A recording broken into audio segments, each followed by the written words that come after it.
এখন আমরা জানব কোন অবস্থায় গিয়ে আপনি জামাত ছাড়তে পারবেন।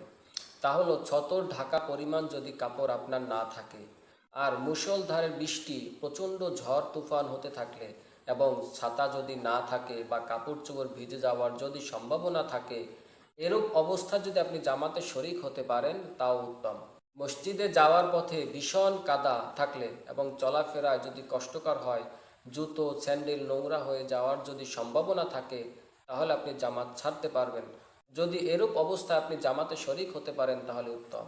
প্রচণ্ড শীতের কারণে মসজিদে গেলে রোগ সৃষ্টি হওয়ার আশঙ্কা, রোগ বৃদ্ধি হওয়ার আশঙ্কা যদি থাকে, মসজিদে গেলে ঘরের মাল সাবানা যদি চুরি হওয়ার আশঙ্কা থাকে, মসজিদে গেলে শত্রুর সম্মুখীন হওয়ার যদি আশঙ্কা থাকে, মসজিদে গেলে দাতার সাক্ষাৎ বা তার মাধ্যমে উৎপীড়িত হওয়ার যদি আশঙ্কা থাকে, অথবা তার পরিশোধ করার সামর্থ্য থাকলে এটা ওজর বলে গণ্য হবে না।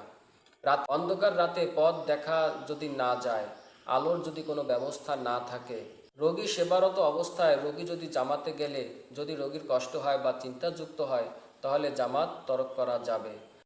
খাবার প্রস্তুত হচ্ছে বা হবে, আবার প্রচণ্ড ক্ষুধা এত বেশি যে খাবার না খেয়ে নামাজে দাঁড়ালে নামাজে মন বসবে না, খাবারের দিকে মন থাকবে, এমন যদি অবস্থা হয় তাহলে জামাত তরক করা যাবে।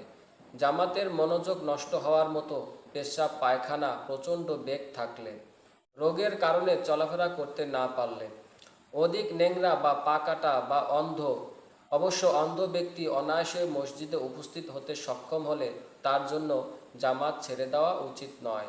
সফরে রওনা হওয়ার সময় জামাতে গেলে কাফেলা সঙ্গীদের চলে যাওয়ার সম্ভাবনা থাকলে, বা ভ্রমণে যানবাহন সম্পূর্ণ তৈরি এবং জামাতে গেলে যানবাহন চলে যাওয়ার ফলে ক্ষতির সম্ভাবনা যদি থাকে, তাহলে জামাত ছাড়া যায়।